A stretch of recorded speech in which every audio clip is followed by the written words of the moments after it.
അച്ചൻകോവിൽ ആര്യങ്കാവ് ശ്രീ ധർമ്മശാസ്ത്ര ക്ഷേത്രങ്ങളിലെ ഉത്സവങ്ങൾക്ക് തുടക്കം കുറിച്ചുകൊണ്ടുള്ള തിരുവാഭരണ ഘോഷയാത്ര പുനലൂർ പുതിയടത്ത് ശ്രീകൃഷ്ണസ്വാമി ക്ഷേത്രത്തിൽ നിന്നും ഭക്തിനിർഭരമായ ചടങ്ങുകളോടെ ആരംഭിച്ചു. രാവിലെ 6:30 സ്ട്രോങ് റൂമിൽ സൂക്ഷിച്ചിരുന്ന തിരുവാഭരണം ദേവസ്വം അധികൃതരുടെയും ഉപദേശക സമിതി ഭാരവാഹികളുടെയും സാന്നിധ്യത്തിൽ പുറത്തെടുത്തു.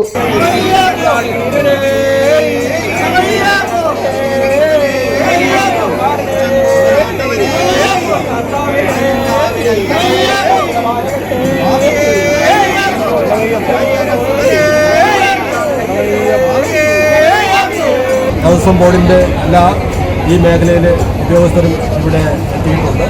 അതുപോലെ തന്നെ പോലീസ് കമ്പനി ഉണ്ട്, ഭക്തരും അതുപോലെ തന്നെ ഉപദേശക സമിതി അംഗങ്ങളും ആയിട്ടുള്ള എത്തിയിട്ടുണ്ട്.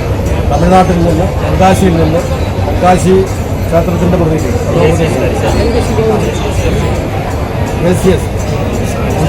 ഹരിസ്വാമി ഉൾപ്പെടെയുള്ള ആളുകൾ എത്തിയിട്ടുണ്ട്. ഇപ്പോൾ തന്നെ ഇവിടെ ഘോഷയാത്ര ആരംഭിക്കുന്നതാണ്. ക്ഷേത്രത്തിൽ പ്രത്യേകമായി സജ്ജീകരിച്ച പന്തലിൽ വെച്ച് ഭക്തർക്ക് ദർശനത്തിന് അവസരം നൽകിയ ശേഷം രാവിലെ 10 മണിക്ക് ഘോഷയാത്ര ആരംഭിച്ചു.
വ്രതനിഷ്ഠയോടെ എത്തിയ അയ്യപ്പ ഭക്തർ തിരുവാഭരണ പേടങ്ങൾ തലച്ചുമടായി ഏറ്റുവാങ്ങി അലങ്കരിച്ച വാഹനങ്ങളിൽ എത്തിച്ചാണ് ഘോഷയാത്ര ആരംഭിച്ചത്.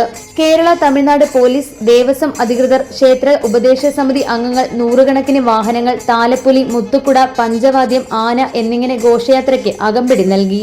നഗരത്തിലൂടെ നീങ്ങിയ ഘോഷയാത്രയ്ക്ക് ഓട്ടോറിക്ഷ തൊഴിലാളികൾ, അയ്യപ്പ സേവാ സംഘം, മറ്റ് സന്നദ്ധ സംഘടനകൾ, വിവിധ ക്ഷേത്രോപദേശക സമിതികൾ എന്നിവർ ചേർന്ന് ഉജ്ജ്വലമായ സ്വീകരണമാണ് നൽകിയത്. തിരുവാഭരണ ദർശനത്തിനായി എത്തിയ ഭക്തജനങ്ങൾക്കായി ക്ഷേത്രത്തിൽ അന്നദാനവും ഒരുക്കിയിരുന്നു. തെന്മല വഴി സഞ്ചരിച്ച ഘോഷയാത്ര ആദ്യം ആര്യങ്കാവ് ക്ഷേത്രത്തിൽ എത്തിച്ചേർന്ന് അവിടുത്തെ തിരുവാഭരണം ഇറക്കിവെച്ച് തമിഴ്നാട്ടിലെ കോട്ടവാസൽ, ചെങ്കോട്ട, തെങ്കാശി, പമ്പിളി, മേക്കര, തിരുമലക്കോവിൽ എന്നീ സ്ഥലങ്ങൾ വഴി വൈകിട്ട് 6:30 അച്ചൻകോവിൽ ശ്രീ ധർമ്മശാസ്ത്ര ക്ഷേത്രത്തിൽ എത്തിച്ചേരും. തിരുവാഭരണം ഇരു ക്ഷേത്രങ്ങളിലും എത്തുന്നതോടെ അതാത് ക്ഷേത്രങ്ങളിലെ ഉത്സവങ്ങൾക്ക് തുടക്കമാകും. തിരുവിതാംകൂർ ദേവസ്വം ബോർഡ് അംഗം K Raju, Punalur group assistant commissioner S Vinod Kumar, BP Nirmalanandan, കൂടാതെ ആഘോഷ സമിതി, ക്ഷേത്രോപദേശക സമിതി ഭാരവാഹികളായ വിജയൻ പിള്ള, ജ്യോതിനാഥ്, ശ്രീരാജ്, പത്മകുമാർ, ഉണ്ണിപ്പിള്ള, സുരേഷ് ബാബു, അരുൺ, അനി എന്നിവർ ഘോഷയാത്രയ്ക്ക് നേതൃത്വം നൽകി.